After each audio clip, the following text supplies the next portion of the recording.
stationed in countries like Mongolia, Cuba, East European countries. This is the picture taken at the entrance of my Institute of Oriental Languages. It's a part of Moscow State University.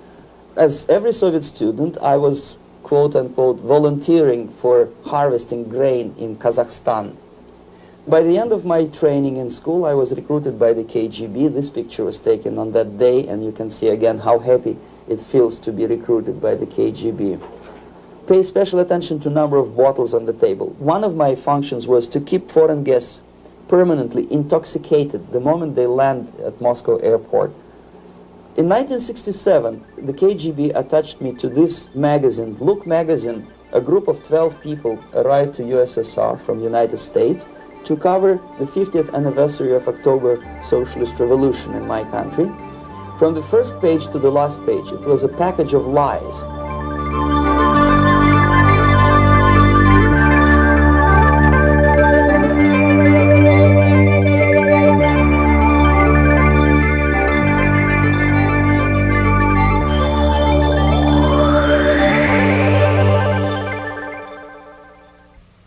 Our conversation is with Mr. Yuri Alexandrovich Bezmenov.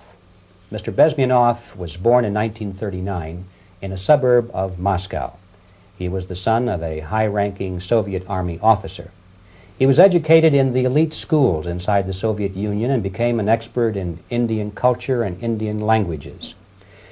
He had an outstanding career with Novosti, which was the, and still is, I should say, the press arm or the press agency of the Soviet Union. It turns out that this is also a front for the KGB. One of his interesting assignments was to brainwash foreign diplomats when they visited Moscow. And he'll tell us a little bit about how they did this and how they planted information which eventually wound up in the press of the free world. He escaped to the West in 1970 after becoming totally disgusted with the Soviet system, and he did this at great risk to his life. He certainly is one of the world's outstanding experts on the subject of Soviet propaganda and disinformation and active measures. Mr. Bezmenov, I'd like to begin by having you tell us a little bit about some of your childhood memories. Well, the most vivid memory of my childhood was Second World War, or to be more precise, the end of the Second World War, when all of a sudden United States, from a friendly nation, which helped us to defeat Nazism, turned overnight into a deadly enemy.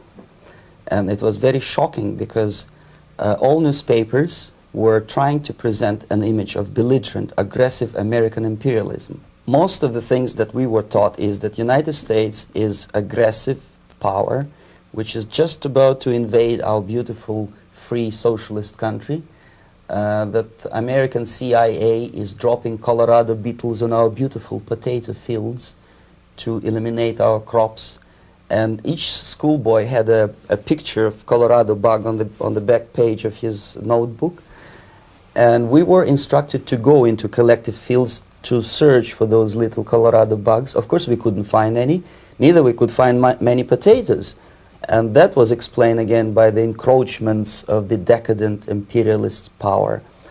The anti-American paranoia, hysteria in the Soviet propaganda was to such of such a higher degree that many less skeptical people or less stubborn would really believe that United States is just about to invade our beautiful motherland, and some secretly hope that it will come true.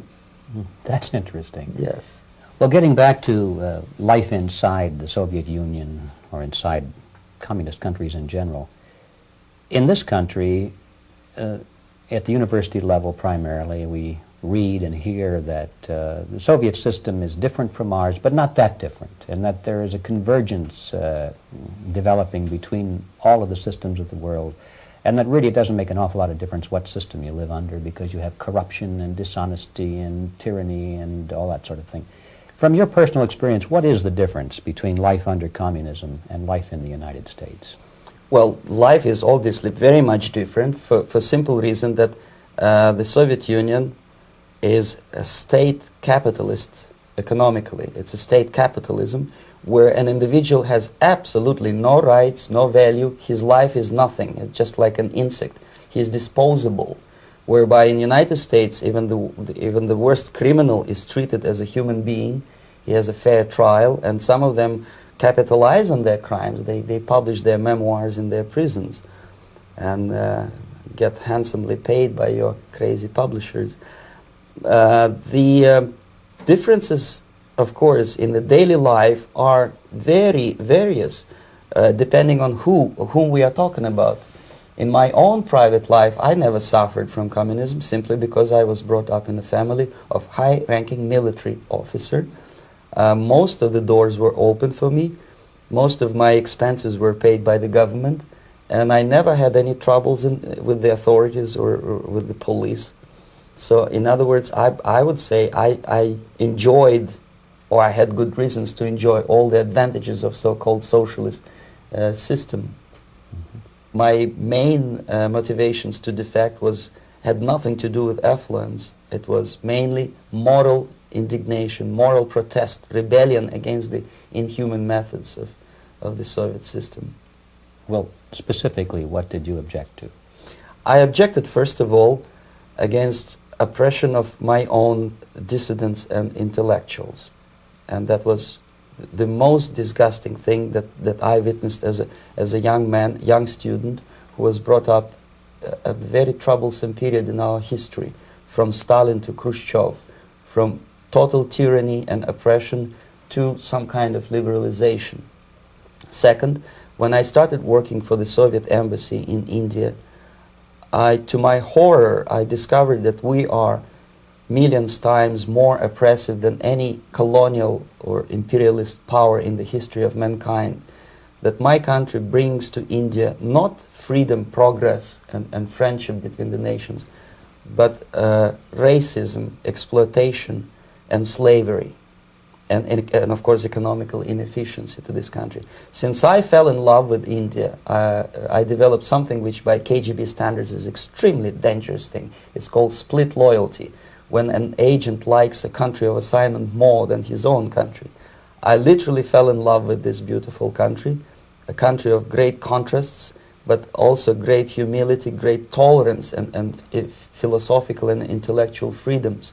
My ancestors used to live in caves and eat raw meat when India was a highly civilized nation 6,000 years ago. So obviously the choice was not to the advantage of my own nation. I decided to defect and to entirely dissociate myself from that brutal regime. Mr. Bezmenov, we've read a lot about the concentration camps and the slave labor camps under the Stalin regime. Now the general impression in America is that those things are part of the past. Are they still going on today, or what is the status? Yes. There is no qualitative change in the Soviet concentration camp system. There are changes in numbers of prisoners. Again, this is unreliable Soviet statistics. We don't know how many political prisoners are there in the Soviet concentration camps. But we sure know from various sources that at each particular time there are close to 25 to 30 million of Soviet citizens who are virtually kept as slaves in forced labor camp system. The size of the population of a country like Canada is serving terms as prisoners. Incredible. So I would say that those intellectuals who try to convince American public that concentration camp system is a thing of a past are either conscientiously misleading public opinion, or they are not very intellectual people. They're selectively blind. They lack intellectual honesty when they say that. Well, we've spoken about the intellectuals in this country and also the intellectuals in the Soviet Union. What about down at the broad mass level? Do the people in general, the working people, the workers in general in the Soviet Union, do they support the system? Do they tolerate it? What is their attitude?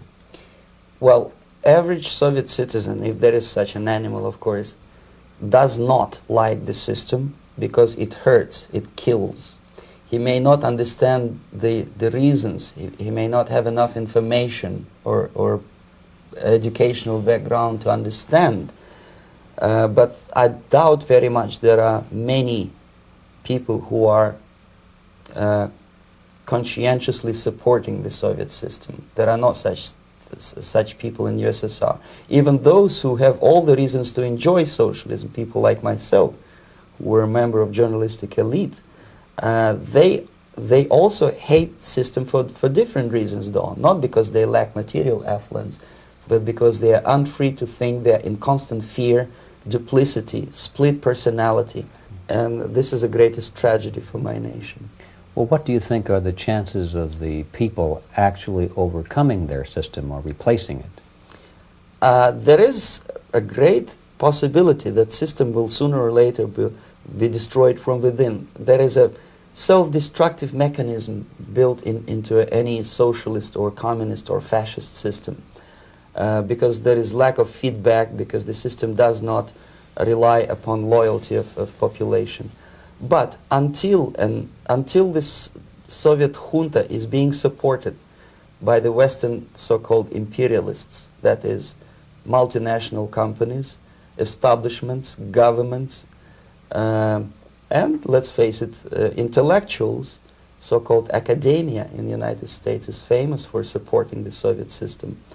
As long as the Soviet junta will keep on receiving credits, money, technology, grain deals, and political recognition from all these traitors of democracy or freedom, there is no hope, there is not much hope for changes in my country, and the system will not collapse by itself simply because it's being nourished by so-called American imperialism. This is the greatest paradox in history of mankind, when capitalist world supports and actively nourishes its own destructor. I think you're trying to tell us something. Oh, in yes. This country. Mm-hmm. I'm trying to tell you that it has to be stopped unless you want to end up in Gulag system and enjoy all the advantages of socialist equality.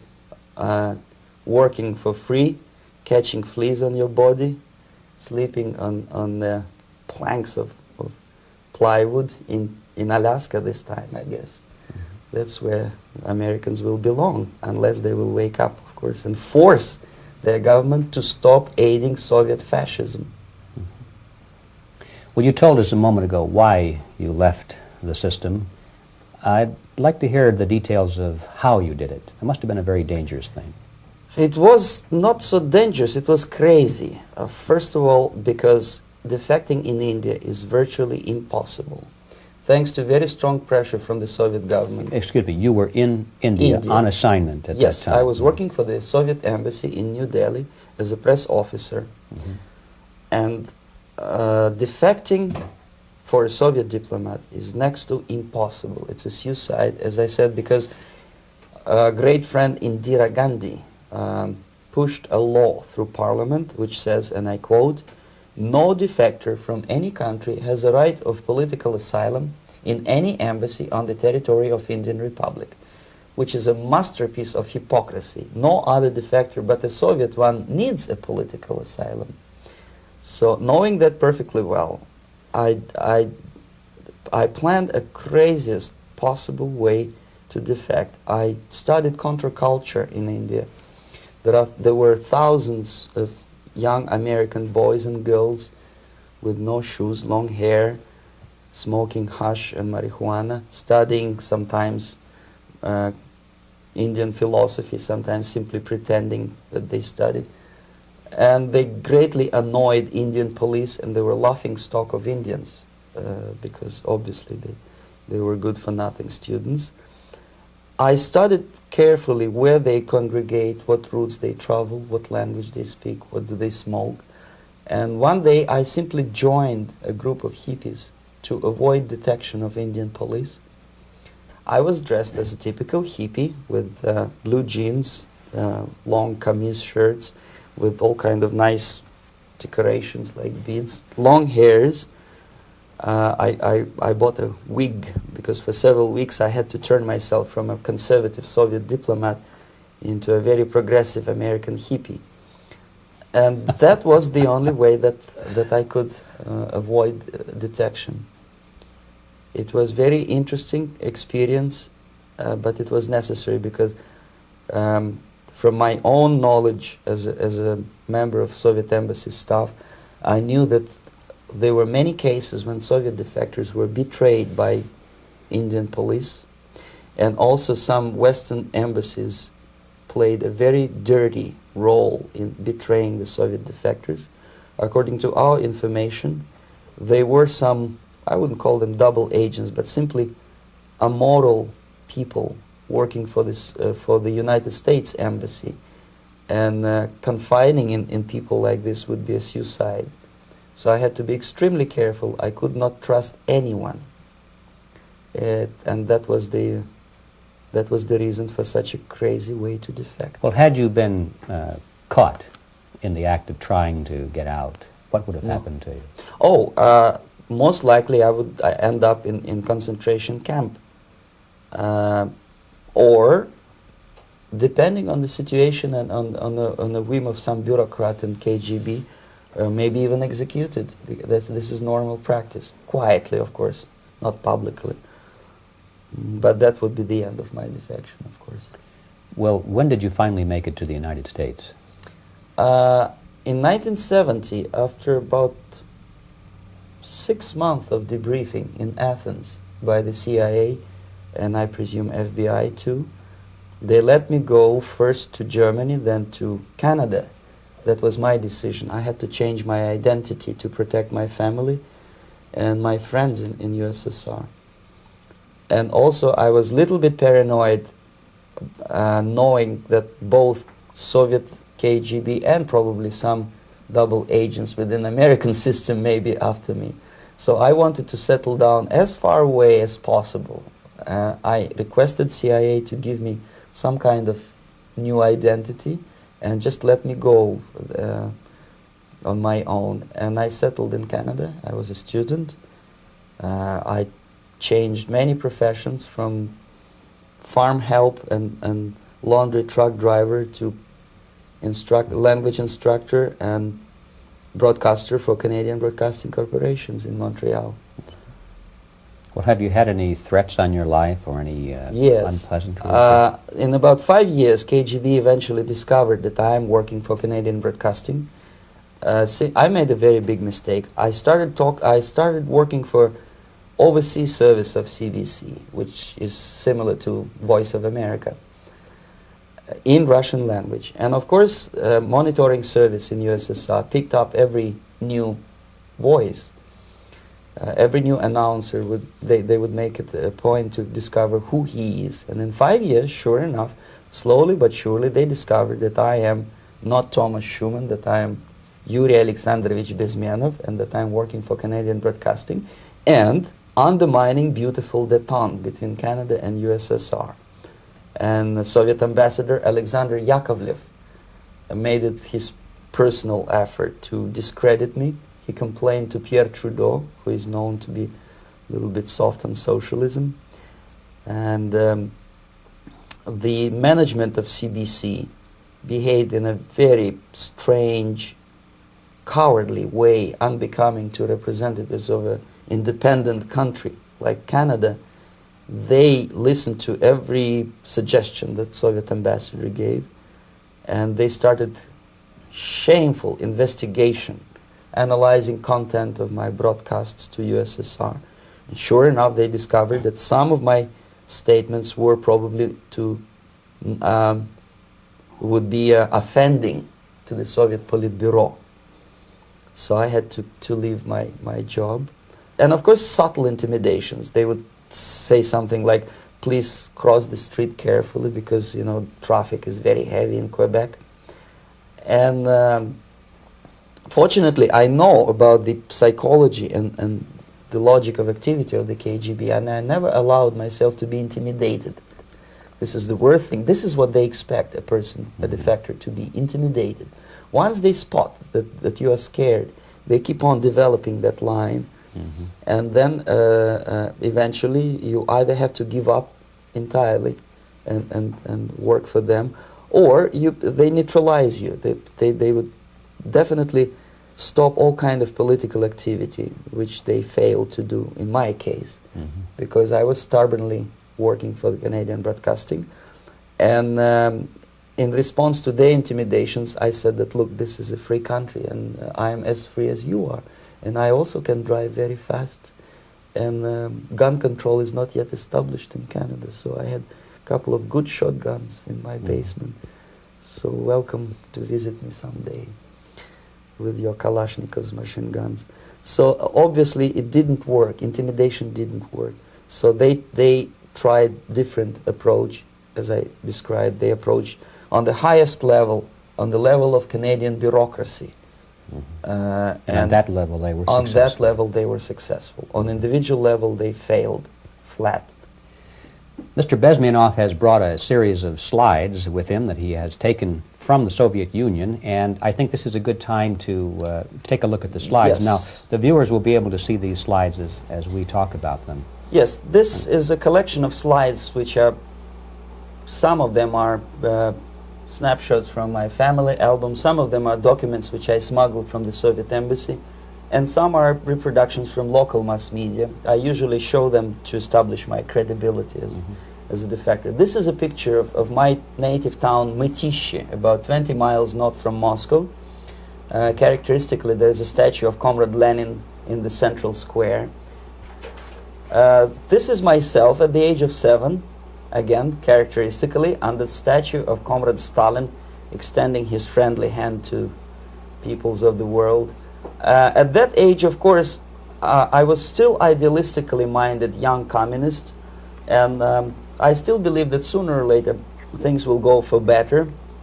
But I realized that the system stinks, that something is fishy, and that ideology is fake, and the propaganda about advanced Soviet agriculture simply didn't meet the criteria of reality.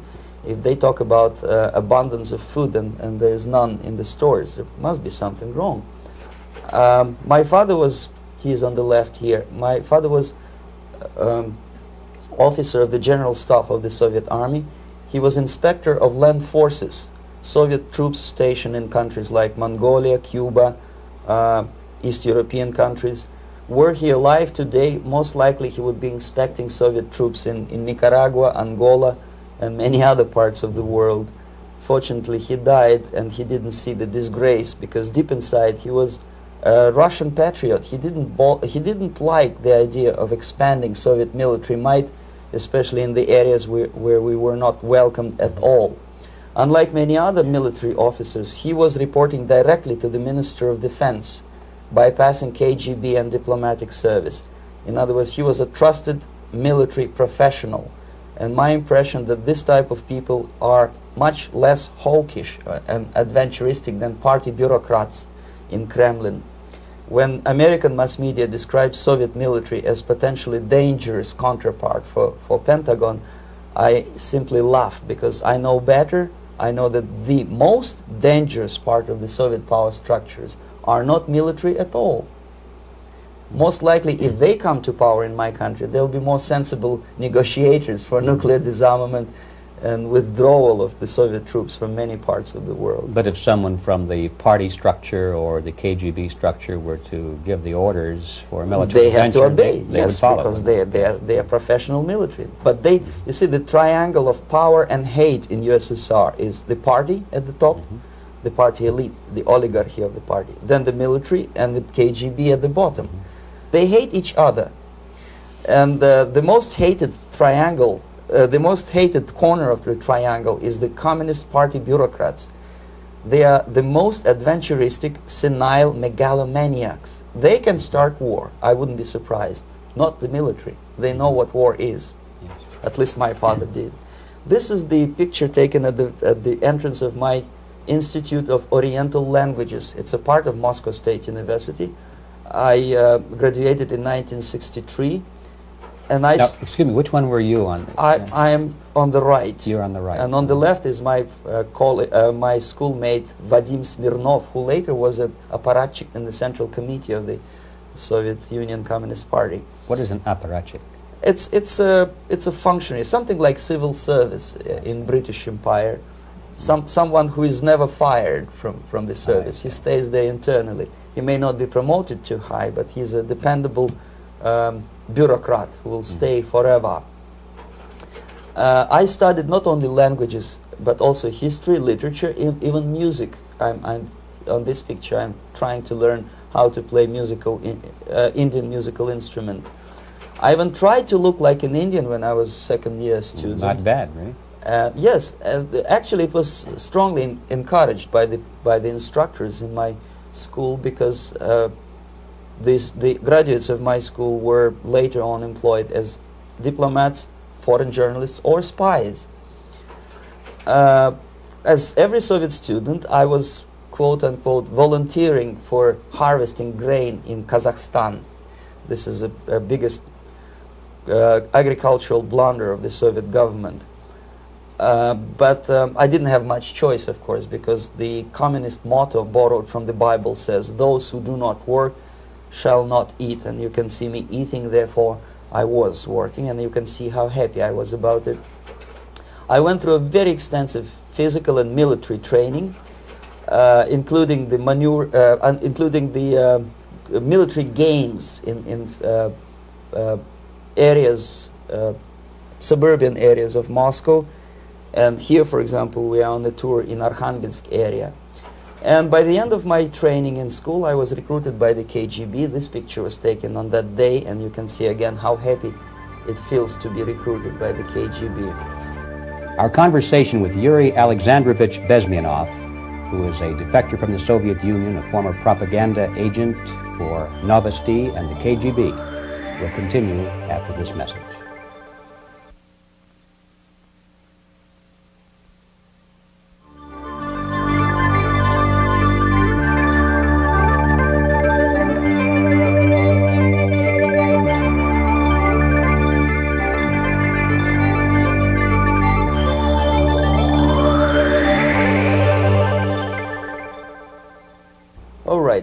As every student in USSR, I went through very extensive physical and military training and civil defense training too. Unlike in United States, where civil defense is virtually non-existent, zero.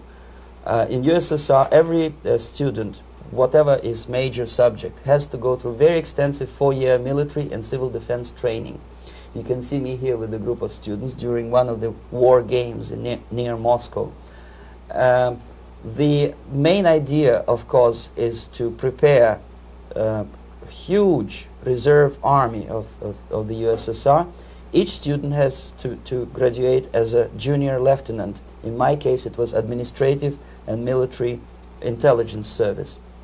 My first assignment was to India as a translator with the Soviet Economical Aid Group, building refinery complexes in Bihar state and Gujarat state.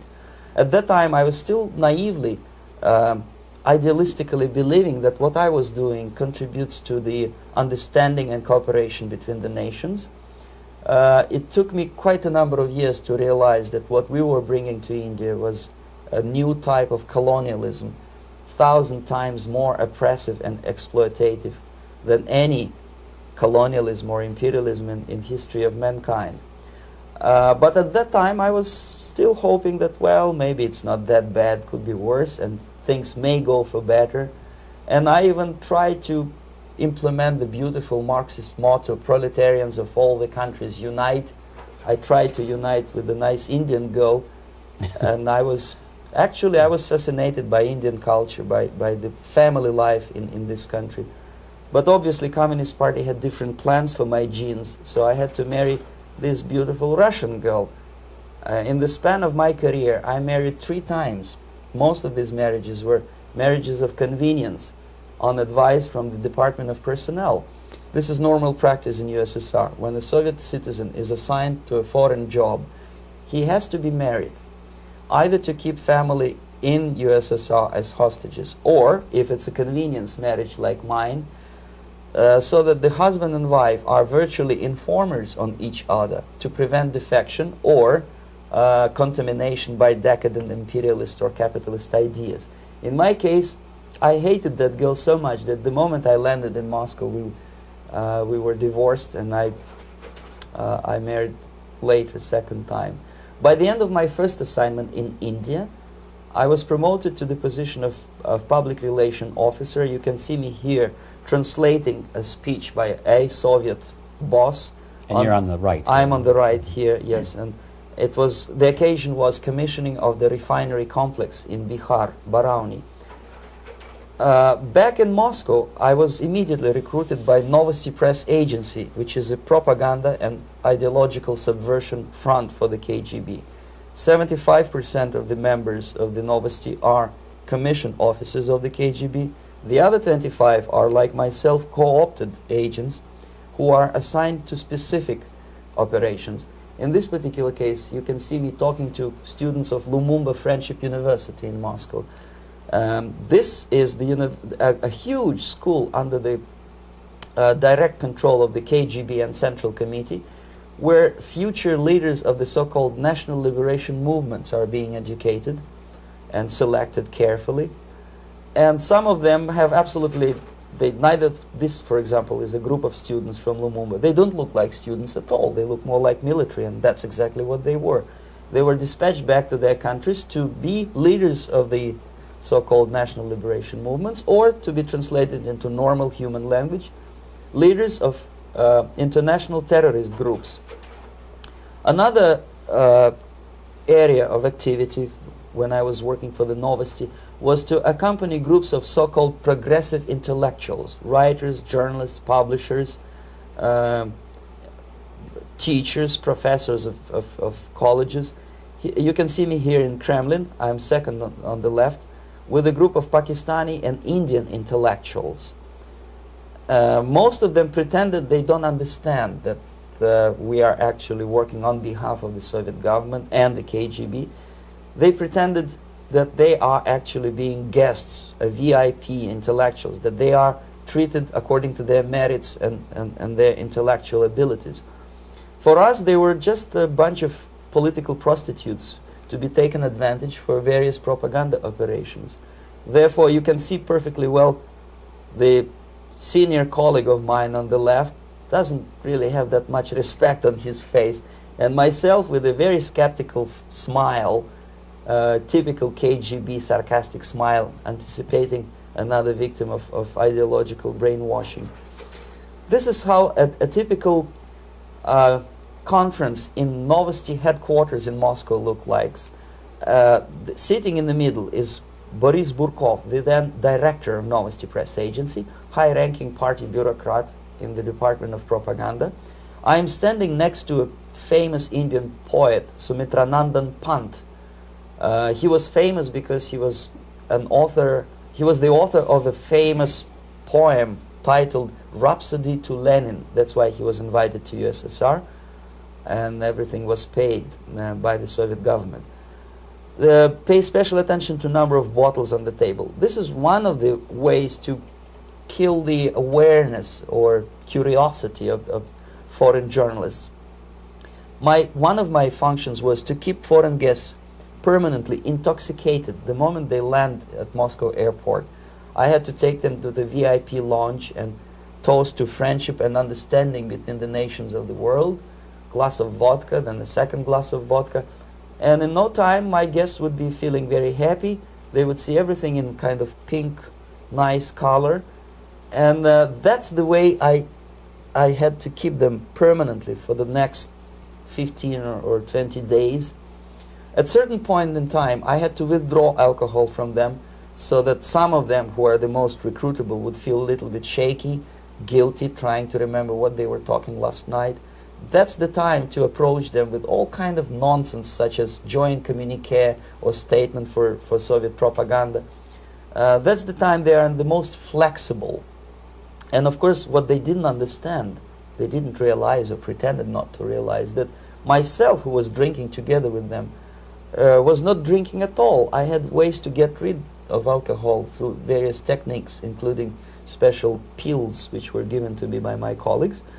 But they were taking it seriously. In other words, they would consume quite a large volumes of alcohol and feel quite uneasy next morning.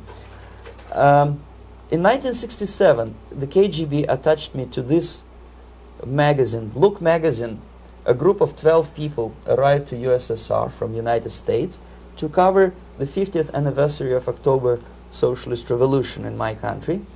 From the first page to the last page, it was a package of lies, propaganda cliché, which were presented to American readers as opinions and deductions of American journalists. Nothing could be far from truth. These were not opinions. They were not opinions at all. They were the clichés which the Soviet propaganda wants American public to think that they think. If it does make any sense at all. It sure does, because from the viewpoint of the Soviet propaganda, although there are some subtle criticisms of the Soviet system, the basic message is that Russia today is a nice, functioning, efficient system supported by majority of population. That's the biggest lie. And of course, American intellectuals and journalists from Look magazine elaborated on that untruth in various different ways. They intellectualized that lie. They found all kinds of justifications for telling lies to American public. Excuse me, it was partly your job to make sure that they got these ideas, yes, and accepted them as their own ideas. Right. Actually, even before they arrived to USSR, and they paid astronomical sum of money for that visit, they were submitted, this Novosti Press Agency developed so-called backgrounders, 20-25 pages of information and opinions which were presented to the journalists even before they bought their tickets to Moscow. They had to analyze the situation, and judging on their reaction to that backgrounder, the local Novosti representative or local Soviet diplomat in Washington, D.C. would assess whether they be given visa to USSR or not. So but they were selected ahead of time. Oh yes, they were pre-selected very carefully, and there is not much chance for honest journalists to arrive to USSR and to stay there for 1 year and to bring this package of lies back home. This, for example, is a centerfold of the Look magazine. They presented this monument erected by Communist Party in Stalingrad as the symbol, personification of Russian military might. And they said in the article, which is published on the site, that Soviets are very proud of the victory in the Second World War. This is another big myth, a lie. No sensible people would be proud to lose 20 millions of their countrymen in a war which was started by Genoese Hitler and Comrade Stalin and paid by American multinationals. Most of the Soviet citizens look at this type of monuments with disgust and sorrow, because every family lost father, brother, sister, or child in the Second World War. Yet American journalists who were trying to appease, to please their hosts, presented this picture on the centerfold as the symbol and personification of Soviet national, they call it Russian national spirit. And it was greatest misconception and a very tragic misunderstanding. Of course, Look magazine was not distributed in USSR. The main audience was in United States. But I presume that many Americans, millions of Americans who were reading Look magazine at that time, had absolutely wrong idea about the sentiments of my nation, about what the Soviets are proud of and what they hate. This is a group, you see the same lady with the sword in Stalingrad. This is the group of journalists. Myself is in the center with the same devilish smile. And Mr. Philip Harrington is on the extreme left there with his camera. This is the gentleman which was so deaf or so uninterested in what I had to say to him. This is the same picture, a blow-up of the same picture.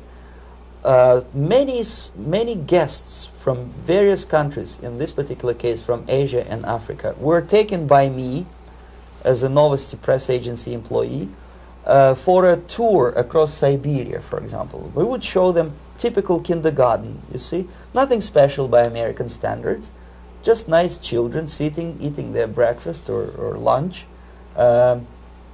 What they could not understand, or they pretended not to understand, that this is an exemplary kindergarten. This is not the kindergarten for average person or average family in USSR.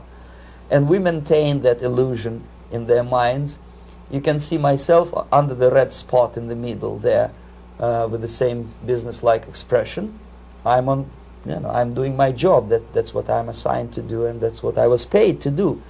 But deep inside, I still hope that at least some of these useful idiots would understand that what they are looking at has nothing to do with the level of affluence in my nation. This is a better picture which reflects the true spirit of the Soviet childhood. This picture was printed in a Canadian government publication by mistake. In the middle you can see children playing on a small courtyard, and the caption goes, "This is a typical kindergarten in Siberia." What these idiots didn't understand, that it is not kindergarten at all. It is a prison for children of political prisoners. But there was not a single mentioning that what they were visiting actually was an area of concentration camps. And the job of people like myself to help them to not to notice that they are actually talking to prisoners. Most of the children were dressed, especially on the occasion of the foreigners' visit. Of course, there were no corpses on the ground. There were no machine gun guards. And well, it looks not very pleasant, as you see. It looks dull, but obviously it does not create an impression that this is actually a prison. Well, did any of the journalists have the curiosity to ask about prisons and that kind of thing? Yes. They were in Siberia. This Yes. is what you associate. Yes, some of them asked questions, and naturally we would give them, for the stupid question, we give them stupid answer. No, there are no prisons in Siberia. No, most of the people who you see are free citizens of USSR. They are very happy to be here, and they are contributing to the glory of the socialist system. Some of them pretended that they believe what I was telling them, and most of them, we may discuss it later. What are the motivations of these people? Why would they stubbornly bring lies to their own population through their own mass media? I have various answers to this. There is not a single explanation. It's a complex of explanations. It's fear, pure biological fear. They understand that they are on the territory of an enemy state, a police state. And just to save their rotten skins and their miserable jobs, their affluence back home, they would prefer to tell a lie than to ask truthful questions and report truthful information. Second, most of these schmucks were afraid to lose their jobs, because obviously if you tell truth about my country, you will not last long as a correspondent of New York Times or Los Angeles Times. They will fire you. What kind of correspondent are you? You obviously cannot find common language with Russians if they kick you out in 24 hours. So just by trying to be conformist to their own editorial bosses, they tried not to offend the sentiments of the Soviet administrators and people like myself. Deep inside, I hope they would insult my or offend my sentiments. Obviously, they preferred not to. Another reason, I refuse to believe it, but obviously there is another reason. Obviously, it's a greed. These people earn a lot of money. When they come back to USA, they claim that they are experts on my country. They write books which sells in million copies, titled like Russians, The Truth About Russia. Most of it is lie about Russia. Yet they claim to be Sovietologists. They play back myth about my country, the propaganda cliches. Yet they stubbornly resist the word of truth. If a person like Solzhenitsyn is either defecting or kicked out of USSR, they try all their best to discredit him and to discourage him. I don't have much chance to appear on national network with a true story about my country.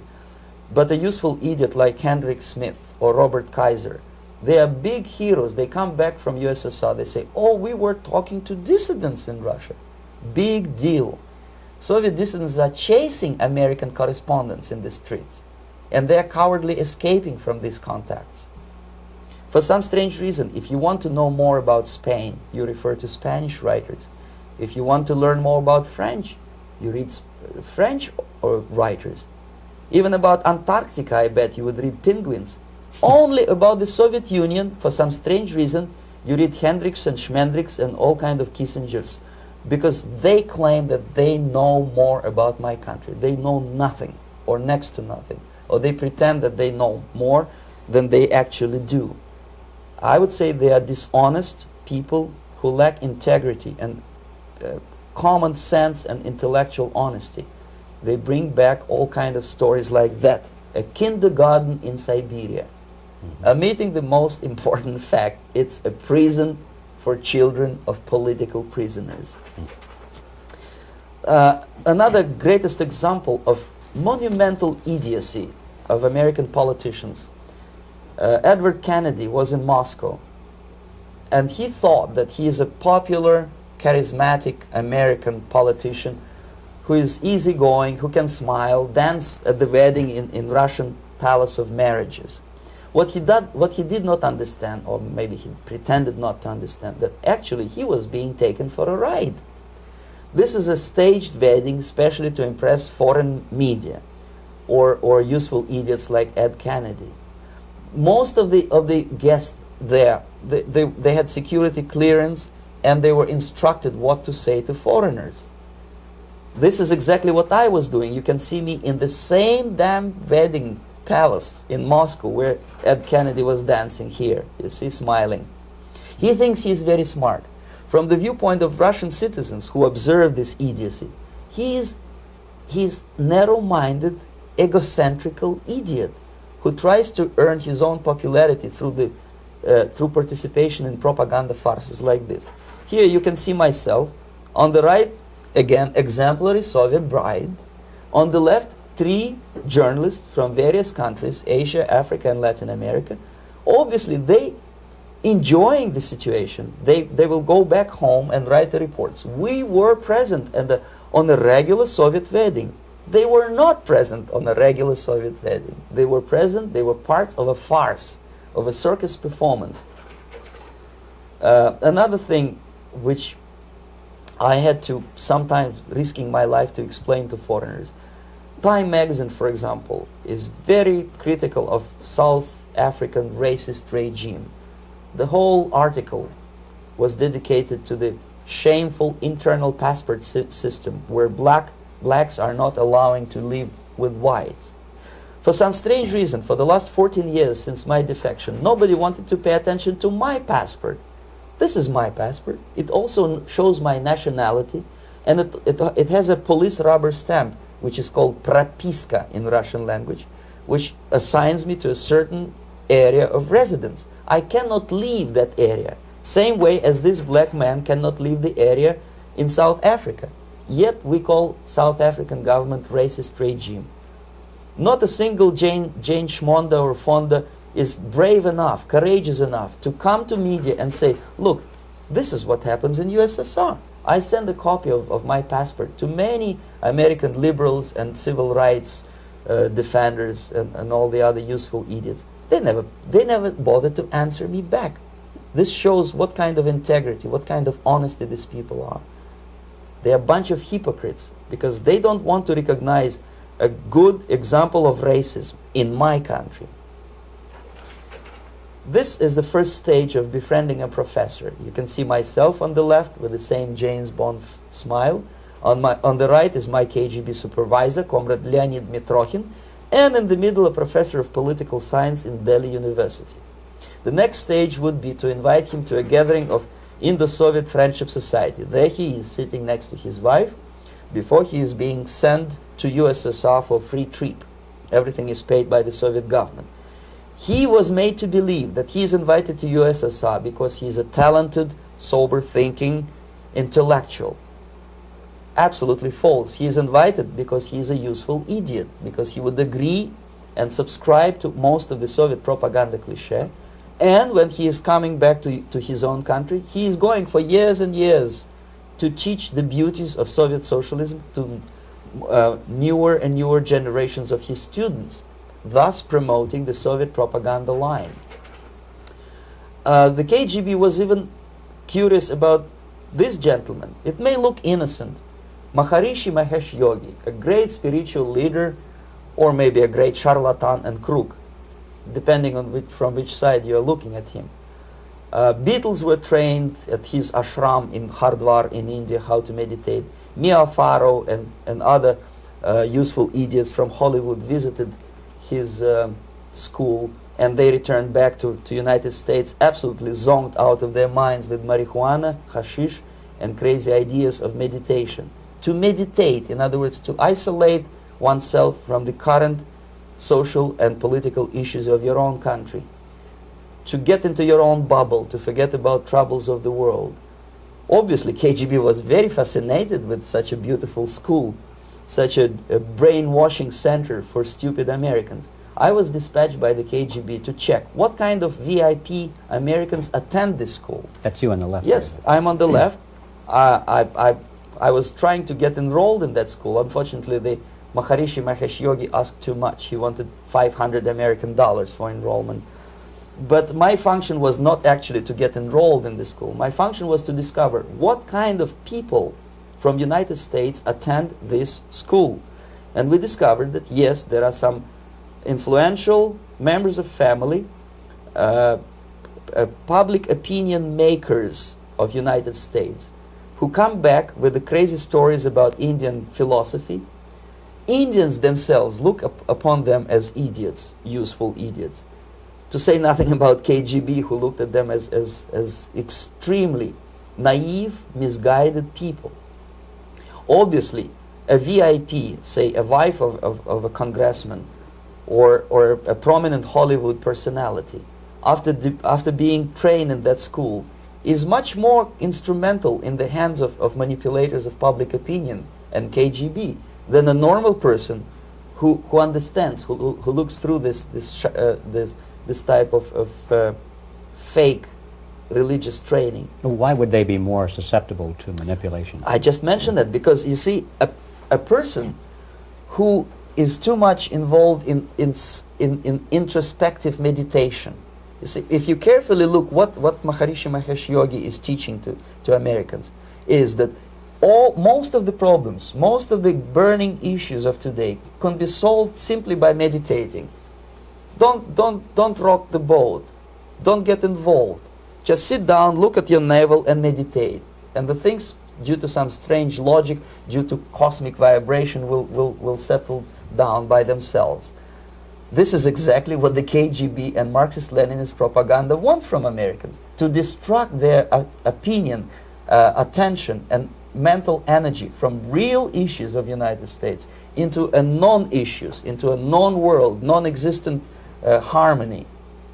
Obviously, it's more beneficial for the Soviet aggressors to have a bunch of duped Americans than Americans who are self-conscious, healthy, physically fit, and alert to the reality. Maharishi Mahesh Yogi obviously is not on the payroll of the KGB. But whether he knows it or not, he contributes greatly to demoralization of American society. And he's not the only one. There are hundreds of those gurus who come to your country to capitalize on naivete and stupidity of Americans. It's a fashion. It's a fashion to meditate. It's a fashion not to be involved. So obviously, you can see that if KGB were that curious, if they paid my trip to Hardwar, if they assigned me to that strange job, obviously they were very much fascinated. They were convinced that that type of brainwashing is very efficient and instrumental in demoralization of the United States.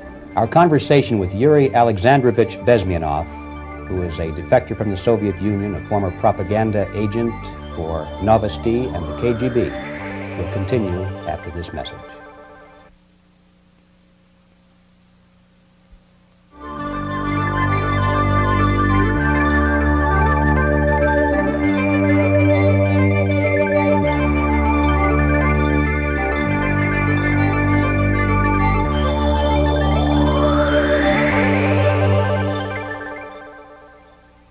This picture shows the part of the building of USSR embassy, and my supervisors. On the left is Comrade Mehdi, an Indian communist, and on the right, Comrade Mitrokhin, my supervisors in the secret department of research and counter-propaganda. It has nothing to do with either research or counter-propaganda. Most of the activity of that department was to compile huge volume of information on individuals who were instrumental in creating public opinion. Publishers, editors, journalists, actors, educationalists, professors of political science, members of parliament, representatives of business circles. Most of these people were divided roughly in two groups. Those who would toe the Soviet foreign policy, they would be promoted to the positions of power through media and public opinion manipulation. Those who refused the Soviet influence in their own country would be character assassinated or executed physically come revolution. Same way as in the small town of Hue in South Vietnam, several thousands of Vietnamese were executed in one night when the city was captured by Viet Cong for only 2 days.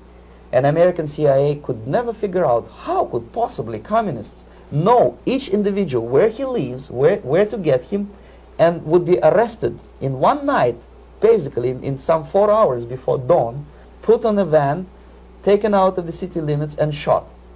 The answer is very simple. Long before communists occupied the city, there was extensive network of informers, local Vietnamese citizens, who knew absolutely everything about people who are instrumental in public opinion, including barbers and taxi drivers. Everyone who was sympathetic to the United States was executed. Same thing was done under the guidance of the Soviet embassy in Hanoi, and same thing I was doing in New Delhi. To my horror, I discovered that in the files where people were doomed to execution, there were names of pro-Soviet journalists with whom I was personally friendly. Pro-Soviet? Yes. They were idealistically minded leftists who made several visits to USSR, and yet the KGB decided that come revolution or drastic changes in political structure of India, they will have to go. Why is that? Because they know too much. Simply because, you see, the useful idiots, the leftists who are idealistically believing in the beauty of Soviet socialist or communist or whatever system, when they get disillusioned, they become the worst enemies. That's why my KGB instructors specifically made a point, never bother with leftists. Forget about these political prostitutes. Aim higher. This was my instruction. Try to get into large circulation, established conservative media. Reach, filthy rich movie makers, intellectuals, so-called academic circles. Cynical, egocentric people who can look into your eyes with angelic expression and tell you a lie. These are the most recruitable people, people who lack moral principles, who are either too greedy or too suffer from self-importance. They feel that they matter a lot. These are the people who KGB wanted very much to recruit. But to eliminate the others, to execute the others, don't they serve some purpose? Wouldn't they be the ones they rely on? They serve purpose only at the stage of destabilization of a nation. For example, your leftists in United States, all these professors and all these beautiful civil rights defenders, they are instrumental in the process of the subversion only to destabilize the nation. When their job is completed, they are not needed anymore. They know too much. Some of them, when they get disillusioned, when they see that Marxist-Leninists come to power, obviously they get offended. They think that they will come to power. That will never happen, of course. They will be lined up against the wall and shot. But they may turn into the most bitter enemies of Marxist-Leninists when they come to power. And that's what happened in Nicaragua. You remember most of these former Marxist-Leninists were either put to prison or one of them split, and now he's working against Sandinistas. It happened in Grenada when Maurice Bishop was already a Marxist. He was executed by a new Marxist who was more Marxist than this Marxist. Same happened in Afghanistan when first there was Taraki, he was killed by Amin, then Amin was killed by Babrak Karmal with the help of KGB. Same happened in Bangladesh when Mujibur Rahman, very pro-Soviet leftist, was assassinated by his own Marxist-Leninist military comrades. It's the same pattern everywhere. The moment they serve their purpose, all the useful idiots are either be executed entirely, all the idealistically minded Marxists, or exiled or put in prisons, like in Cuba. Many former Marxists are in Cuba, in prison. So most of the Indians who were cooperating with the Soviets, especially with our Department of Information of the USSR Embassy, were listed for execution. And when I discovered that fact, of course I was sick. I was mentally and physically sick. I thought that I'm going to explode one day during the briefing at the ambassador's office. I would stand up and say something that we are basically a bunch of murderers. That's what we are. It has nothing to do with friendship and understanding between the nation and blah, blah, blah. We are murderers. We behave as a bunch of thugs in a country which is hospitable to us, a country which with ancient traditions. But I did not defect. I tried to get the message across. To my horror, nobody wanted even to listen, least of all to believe what I had to say. And I tried all kinds of tricks. I would leak information through letters or lost documents or something like that. And still I got no message. The message was not published, even in the conservative mass media of India. The immediate impulse to defect was Bangladesh crisis, which was described by American correspondents as Islamic grassroots revolution, which is absolute baloney. There was nothing to do with Islam, and there was no grassroots revolution. Actually, there are no grassroots revolutions, period. Any revolution is a byproduct of a highly organized group of conscientious and professional organizers, but has nothing to do with grassroots. In Bangladesh, it was nothing with grassroots. Most of the Awami League party members, Awami League means People's Party, were trained in Moscow in the high party school. Most of the Mukti Fauj leaders, Mukti Fauj in Bengali means People's Army, same as SWAPO and all kind of liberation armies all over the world, the same bunch of useful idiots. They were trained at Lumumba University and various centers of the KGB in Simferopol, in Crimea, and in Tashkent. So when I saw that Indian territory is being used as a jumping board to destroy East Pakistan, I saw myself thousands of so-called students traveling through India to East Pakistan, through the territory of India, and Indian government pretended not to see what's going on. They knew perfectly well, the Indian police knew it, the intelligence department of the Indian government knew it, the KGB of course knew it, and the CIA knew it. That was most infuriating, because when I defected and I explained to the CIA debriefers they should watch out because East Pakistan is going to erupt any moment, they said I was reading too many James Bond novels. Anyway, so East Pakistan was doomed. One of my colleagues in the Soviet consulate in Calcutta, when he was dead drunk, he ventured into the basement to relieve himself, and he found big boxes which said printed matter to Dhaka University. Dhaka is the capital of East Pakistan. And since he was drunk and curious, he opened one of the boxes and he discovered not printed matter. He discovered Kalashnikov guns and ammunition in there. Anyway, it's a long story. When I saw the preparations for the invasion into East Pakistan, obviously I wanted to defect immediately. The only thing I couldn't at that time make up my mind when and where and how. One of the reasons, of course, you see, I was in love with India. I mentioned that before. I spoke the languages. I socialized with people. And I understood that I had to act fast unless I want this beautiful country to be permanently and irreparably damaged by our presence. One of the reasons not to defect was, as you can see, I was living in relative affluence. Who the hell in the normal mind would defect and do what? To be abused by your media, to be called McCarthyist and fascist and paranoid, or to drive a taxi in New York City? What for? What the hell for should I defect? To be abused by Americans, to be insulted in exchange for my effort to bring the truthful information about impending danger of subversion.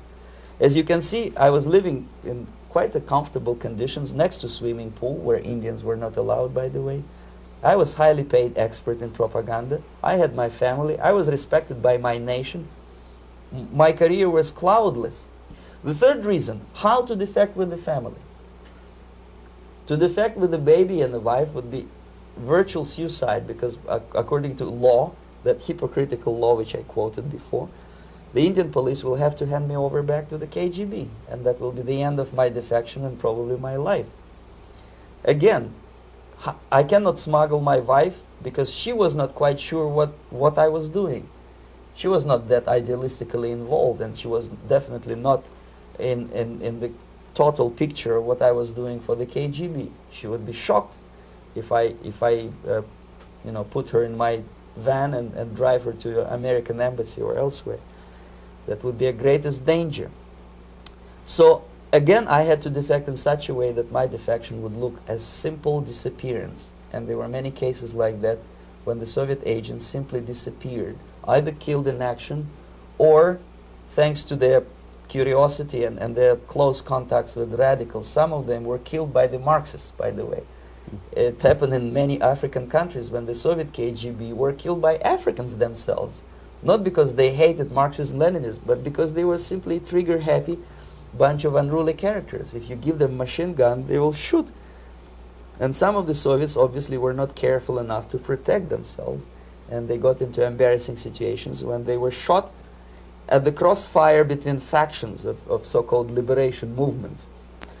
Anyway, so I decided, as I said, to study the counterculture. I decided this probably would be the best way to disappear. I socialized with characters like this. On the left, you see, he's a barefoot American hippie. It took me quite a long time to study exactly what they were doing and how to mix with them. But eventually I did it. Most of Indian newspapers carried my picture and promise of 2,000 rupees for information about my whereabouts. But they were looking for the wrong person, because they obviously tried to stop a young Soviet diplomat in white shirt and tie, and this is how I looked at the time of defection. Nobody could possibly think that a Soviet diplomat would be as crazy as to join a bunch of hippies. That's you. Yes, travel India and smoke hash. So I made it literally almost like a Hollywood-style detective story. From under the nose of the KGB in Bombay airport, I landed the plane and I flew to Greece, where I was debriefed by the CIA. That's basically that's all for my slides. We can turn off the projector, then. That's very interesting.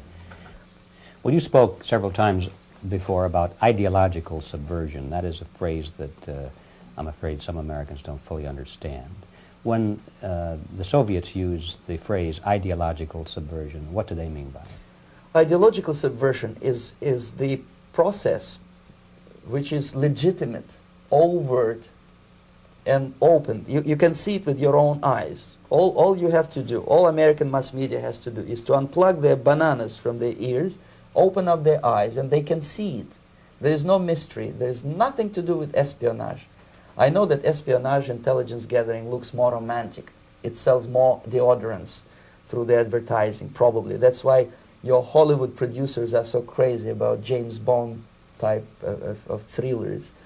But in reality, the main emphasis of the KGB is not in the area of intelligence at all. According to my opinion and opinion of many defectors of my caliber, only about 15% of time, money, and manpower is spent on espionage as such. The other 85% is a slow process which we call either ideological subversion or active measures, активные мероприятия in the language of the KGB, or psychological warfare. What it basically means is to change the perception of reality of every American to such an extent that despite of the abundance of information, no one is able to come to sensible conclusions in the interests of defending themselves, their families, their community, and their country. It's a great brainwashing process which goes very slow, and it's divided in 4 basic stages. The first one being demoralization. It takes from 15 to 20 years to demoralize a nation. Why that many years? Because this is the minimum number of years which requires to educate one generation of students in the country of your enemy, exposed to the ideology of the enemy. In other words, Marxism-Leninism ideology is being pumped into the soft heads of at least 3 generations of American students without being challenged or counterbalanced by the basic values of Americanism, American patriotism. The result you can see. Most of the people who graduated in the 60s, dropouts or half-baked intellectuals, are now occupying the positions of power in the government, civil service, business, mass media, educational system. you are stuck with them. You cannot get rid of them. They are contaminated. They are programmed to think and react to certain stimuli in a certain pattern. You cannot change their mind, even if you expose them to authentic information, even if you prove that white is white and black is black, you still cannot change the basic perception and the logic of behavior.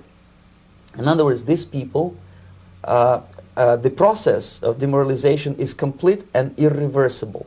To get rid society of these people, you need another 20 or 15 years to educate a new generation of patriotically minded and common sense people who would be acting in favor and in the interests of United States society. And yet these people who've been programmed and, as you say, in place and Yes. who are favorable to an opening with the Soviet concept, these are the very people who would be marked for extermination in this country? Most of them, yes. Simply because the psychological shock when they will see in future what the beautiful society of equality and social justice means in practice, obviously they will revolt. They will be very unhappy, frustrated people. And the Marxist-Leninist regime does not tolerate these people. Obviously they will join the links of dissenters, dissidents. Unlike in present United States, there will be no place for dissent in future Marxist-Leninist America. Here you can get popular like Daniel Ellsberg and filthy rich like Jane Fonda for being dissident, for criticizing your Pentagon. In future, these people will be simply squashed like cockroaches. Nobody is going to pay them nothing for their beautiful, noble ideas of equality. This they don't understand, and it will be greatest shock for them, of course. The demoralization process in the United States is basically completed already. For the last 25 years. Actually, it's overfulfilled because demoralization now reaches such areas where previously not even Comrade Andropov and all his experts would even dream of such a tremendous success. Most of it is done by Americans to Americans, thanks to lack of moral standards. As I mentioned before, exposure to true information does not matter anymore. A person who was demoralized is unable to assess true information. The facts tell nothing to him. Even if I shower him with information, with authentic proof, with documents, with pictures, even if I take him by force to the Soviet Union and show him concentration camp, he will refuse to believe it until he is going to receive a kick in his fat bottom. When a military boot crashes his, then he will understand, but not before that. That's the tragic of the situation of demoralization. So basically America is stuck with demoralization, and unless, even if you start right now, here, this minute, you start educating new generation of Americans, it will still take you 15 to 20 years to turn the tide of ideological perception of reality back to normalcy and patriotism. The next stage is destabilization. This time, subverter does not care about your ideas and the patterns of your consumption. Whether you eat junk food and get fat and flabby, it doesn't matter anymore.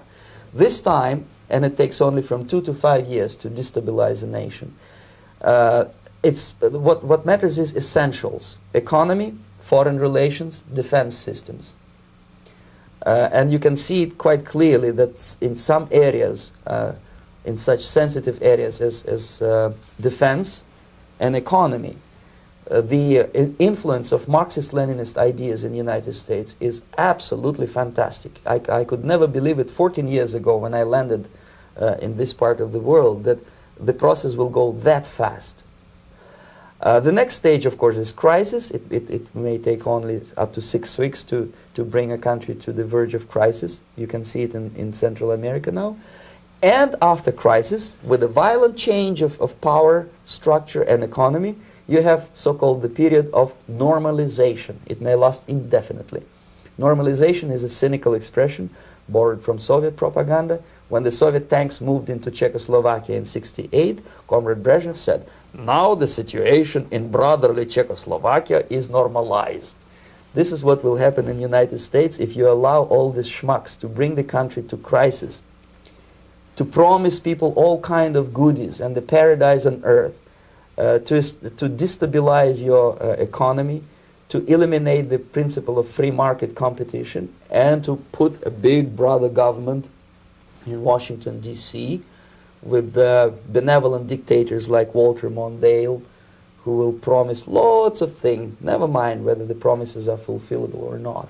He will go to Moscow to kiss the bottoms of new generation of Soviet assassins, never mind. He will create false illusions that the situation is under control. Situation is not under control. Situation is disgustingly out of control. Most of the American politicians, media, and educational system trains another generation of people who think they are living at a peacetime. False. United States is in the state of war, undeclared total war against the basic principles and the foundations of this system. And the initiator of this war is not Comrade Andropov, of course. It's the system. However ridiculous it may sound, the world communist system or the world communist conspiracy, whether I scare some people or not, I don't give a hoot. If you are not scared by now, nothing can scare you. But you don't have to be paranoid about it. What actually happens now, that unlike myself, you have literally several years to live on unless the United States wake up. The time bomb is ticking. With every second, the disaster is coming closer and closer. Unlike myself, you will have nowhere to defect to, unless you want to live in Antarctica with penguins. This is it. This is the last country of freedom and possibility. Okay, so what do we do? What is your recommendation to the American people?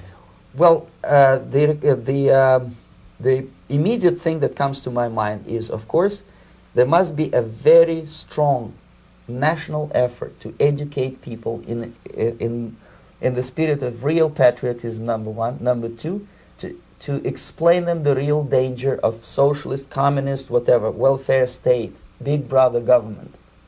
If people will fail to grasp the impending danger of that development, nothing ever can help United States. You may kiss goodbye to your freedom, including freedoms to homosexuals, to prison inmate. All these freedoms will vanish, evaporate in 5 seconds, including your precious lives.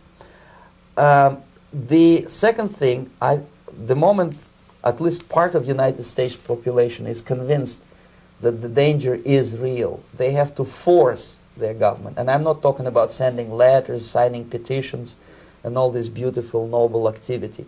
I'm talking about forcing United States government to stop aiding communism.